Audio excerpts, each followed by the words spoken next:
जी महाराज लंका में गए, रावण को बहुत समझाने का कोशिश किए कि हे लंकेश, आप जिस सीता को सिर्फ सीता समझ कर ले आए हैं वो कोई साधारण नहीं है, स्वयं जगत जननी जगदम्बा है।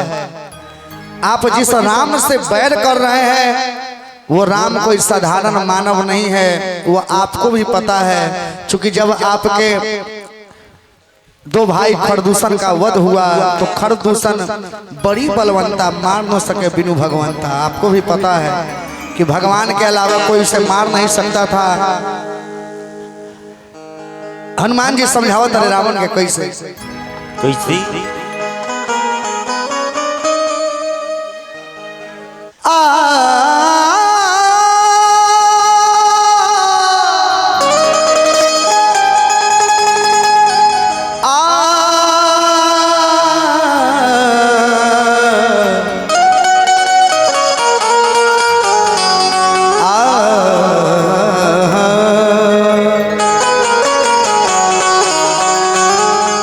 हनुमान जी रावण के समझावत रहे कि ए रावण कि जहिया राम जी से घमासान हो जाई कि जो ना राम जी से लड़े के तू कोशिश करता रहा, वो राम जी ना हुए, साक्षात भगवान हुए।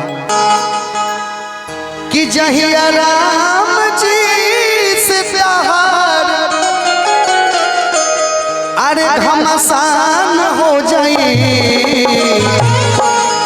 तोहर चलते पूरा लंका के नुकसान हो जाई।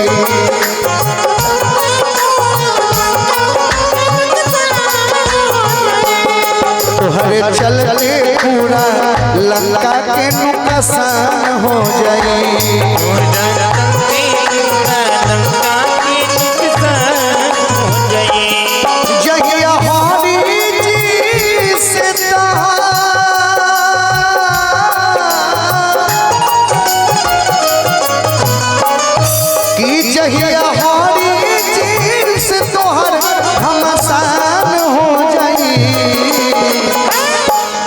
जैया हरी जी से घमासान हो जाई, तोहरे चलते पूरा लंका नुकसान हो जाई।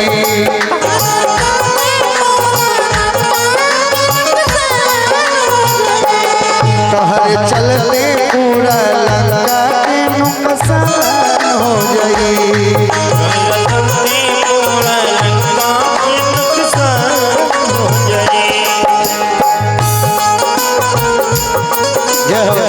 बोलिए जय श्री राम, ताली बजा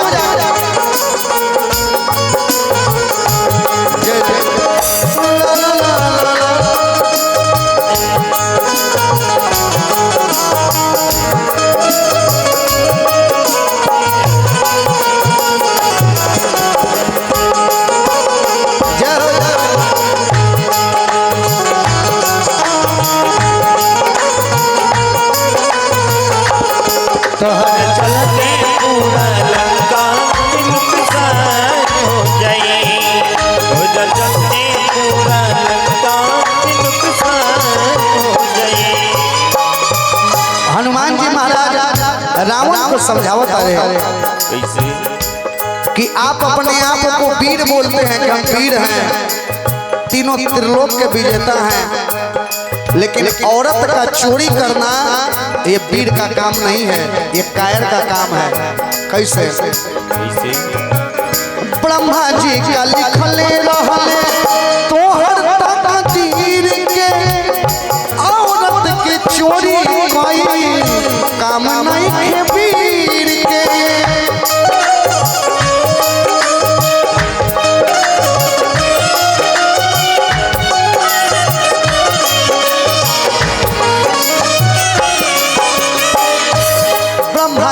लिखल रहे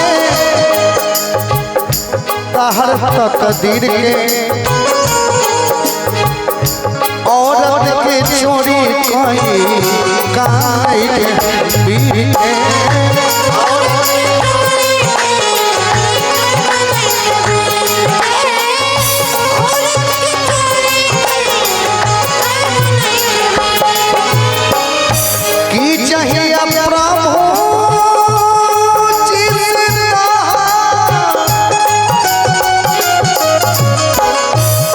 जहिया प्रभु जी से घमासान हो जाई कि जहिया प्रभु जी से अरे घमासान हो जाई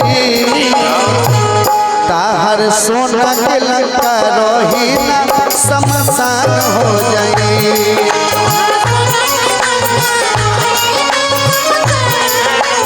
तहरे चलते पूरा जनता के नुकसान हो जाई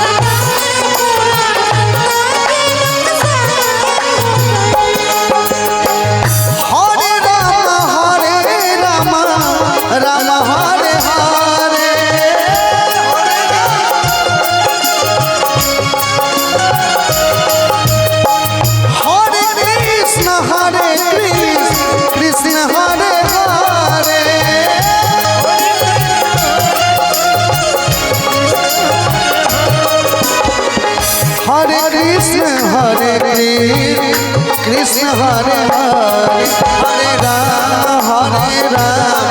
राम राम हरे हरे हरे कृष्ण कृष्ण हरे हरे हरे राम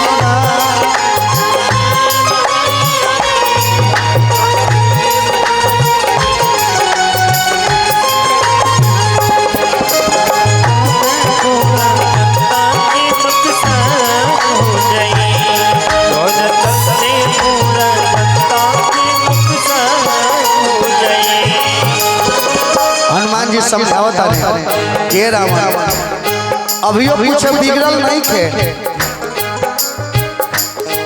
जा प्रभु श्री राम के शरण में कहल जाला कि जे सुबह के भूला लगा शाम में अगर घरे पहुंच जाए तो ओकरा भूलल ना कहाला अभियो अगर तू चलवा प्रभु शरण में तो जरूर माफ कर दिए काहे कि दया के निधान हवे करुणा निधान हो माफ पड़ी है गलती ताहर समझ के आज्ञान हो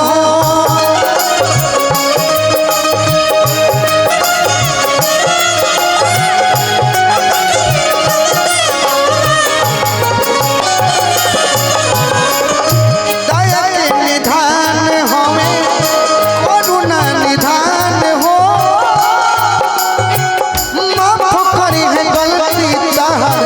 समझ के आज्ञान हो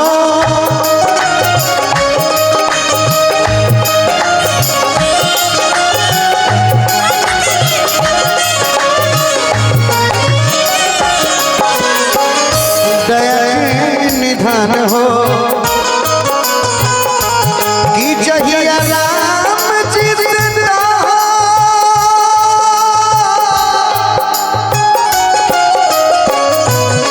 जहिया हरि जी से घमासान हो जाई कि जहिया हरि जी से अरे घमासान हो जाई तोहरे चलते पूरा लंका नुकसान हो जाई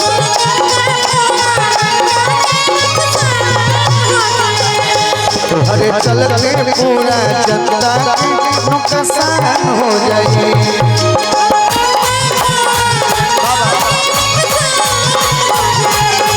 तोहरे चलते पूरा लंका शमशान हो जाई तोहरे चलते पूरा लंका के नुकसान हो बोलिए सियावर रामचंद्र भगवान की। आइए एक भजन और उसके बाद जो शेष कथा रह गया है पहले कथा को पूरा कर लेंगे और उसके बाद खुशबू जी भी हैं सभी लोग मिलकर एक से बढ़कर एक भजन होगा। आइए एक और बड़ी सुंदर भजन।